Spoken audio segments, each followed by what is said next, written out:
dapat kerjaan karena personal branding di sosmed? Mungkin gak sih dapat kerjaan dari sosmed? Jawabannya adalah mungkin banget kayak gitu.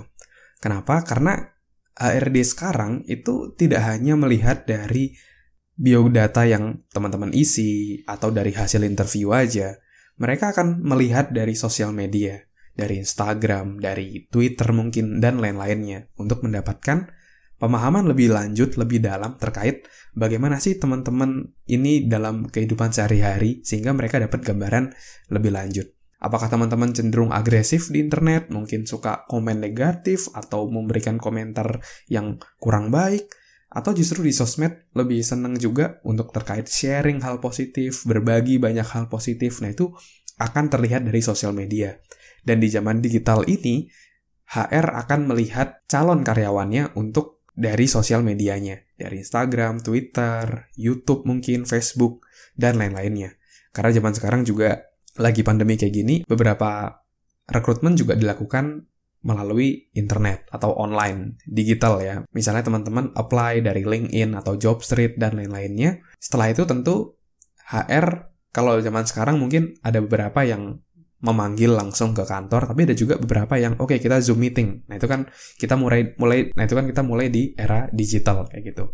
Jadi, itu juga membuat HR bisa menggali teman-teman itu dari jejak rekam di dunia digital juga, terutama dari sosmed teman-teman. Saya sendiri punya pengalaman ketika saya interview pekerjaan dengan sebuah perusahaan. HR-nya dan user-nya ketika kontak saya, itu langsung bilang ke saya, "Wih, Pak Andreas Burdes ya, saya lihat loh Instagram-nya suka sharing-sharing seperti itu ya, itu hal bagus loh." Nah, itu adalah salah satu tanda bahwa beliau itu juga kepoin nih sosmed kita. Bagaimana apa yang kita lakukan di sosmed itu sangat-sangat berpengaruh sekali. Jadi, di zaman sekarang ini, di era digital ini, penting banget untuk teman-teman bisa melakukan personal branding di internet. Teman-teman bisa menggunakan handphone, teman-teman untuk bisa melakukan personal branding. Dan itu sangat murah sekali, bahkan bisa dibilang gratis.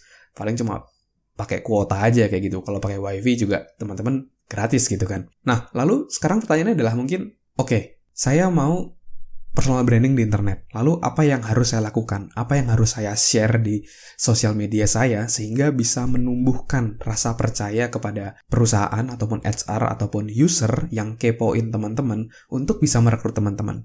Nah, saran saya adalah teman-teman mulai menunjukkan kemampuan atau skill teman-teman melalui sosial media tadi. Contohnya, misalnya yang saya lakukan. Saya ingin dikenal sebagai seorang HR expert atau expert di dunia human resources. Nah, maka dari itu, saya juga sharing tuh beberapa di konten saya di Instagram tentang kesalahan dalam rekrutmen. Lalu ada juga bagaimana saya berubah dari dulu, awalnya dari trainer menjadi konsultan, lalu perbedaan HR dari dulu sampai sekarang. Nah, lalu pertanyaannya kenapa kok saya sharing hal-hal tersebut? Itu untuk menunjukkan bahwa saya menguasai ilmu-ilmu HR dan orang akan trust dengan saya ketika mereka melihat saya sharing kayak gitu.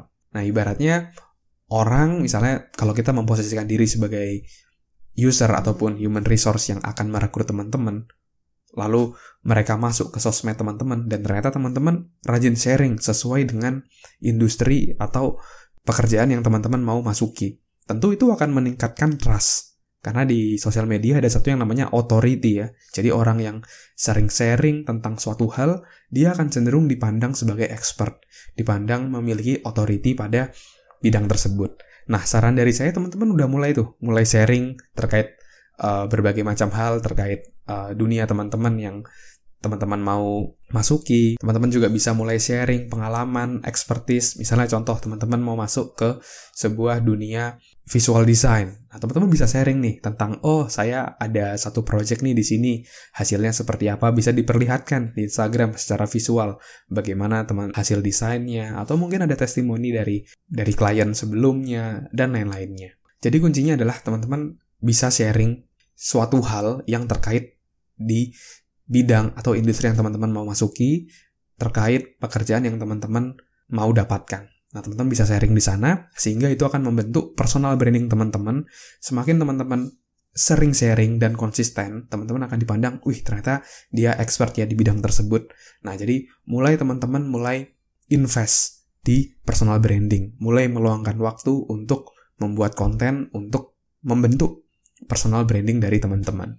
Karena itu akan sangat-sangat membantu sekali ketika teman-teman nanti mulai apply pekerjaan, ketika HR tadi mencari lebih detail tentang teman-teman, terus mereka masuk ke sosial media teman-teman, itu akan menumbuhkan rasa kepercayaan yang tinggi kepada HR, kepada teman-teman. Dan itu akan meningkatkan peluang teman-teman untuk bisa dipanggil ke tahap selanjutnya, dan akhirnya bisa mendapatkan pekerjaan yang teman-teman impikan. Oke? Nah, maka dari itu, mulai dari sekarang, kita harus mulai personal branding diri kita di sosial media. Kita gunakan segala macam platform untuk membuat kepercayaan sehingga akan meningkatkan karir kita semakin jauh lebih baik. Oke, thank you teman-teman yang sudah mendengarkan podcast kali ini. Semoga bisa bermanfaat dan menginspirasi. Buat teman-teman yang mau belajar lebih detail tentang sosial media, bagaimana cara menggunakan Instagram yang menarik, bagaimana membuat konten yang menarik untuk mendukung karir ataupun bisnis teman-teman, konten-konten apa yang harus dibuat, bagaimana membuat konten yang menarik seperti apa, saya ada rekomendasi online course yang sangat bagus banget, yang saya juga sudah join online course ini tentang Instagram yang akan membahas hal-hal itu semua. Dan sangat-sangat worth it, dan harganya sangat-sangat terjangkau. Bagi teman-teman yang tertarik, teman-teman bisa klik link di deskripsi. Ya, teman-teman bisa belajar lebih detail tentang sosial media dan personal branding di sana. Oke? Thank you teman-teman sudah mendengarkan podcast ini. Semoga bermanfaat. Saya Andreas Bordes. Sukses selalu untuk kita semua.